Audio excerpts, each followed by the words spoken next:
Right, I'm just going to look at how to do these double-ended inequalities using desmos, and how to get the diagram drawn up and how to solve it. So first of all, we've got to think about how we solve this.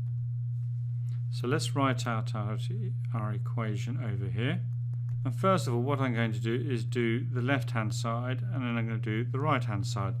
So if I just take the left-hand side off, so I get that minus 2x. And the first thing I'm going to do is subtract 3 from both sides to get minus 8 is less than minus 2x.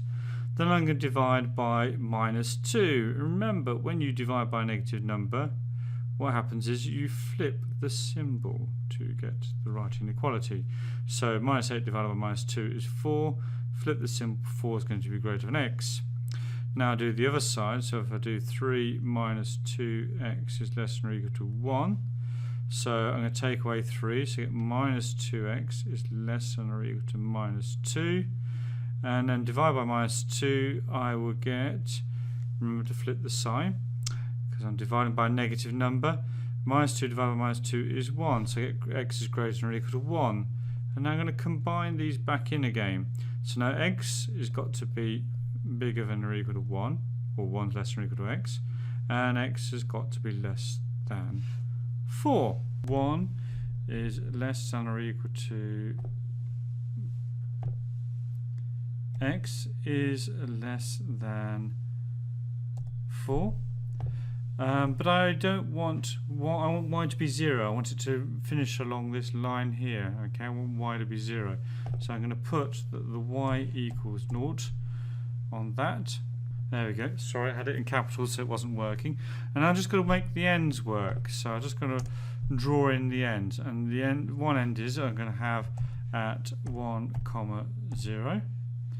And I'll just change the settings so that this is red and it's going to be greater than or equal to. So I fill it in. So that gives me that one.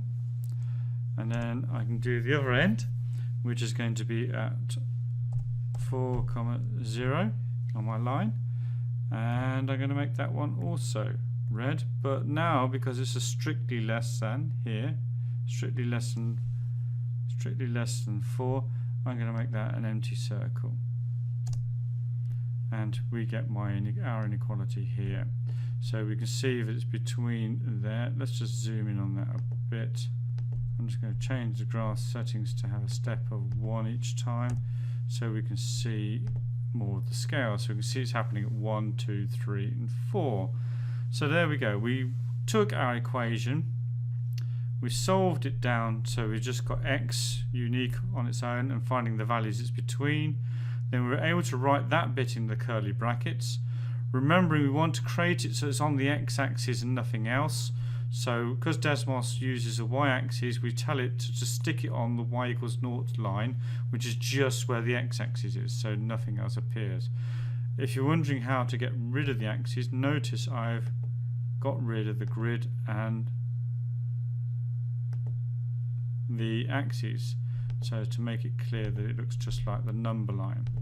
So there we go, those are the settings you do, and that's how you go about showing your inequality on Desmos.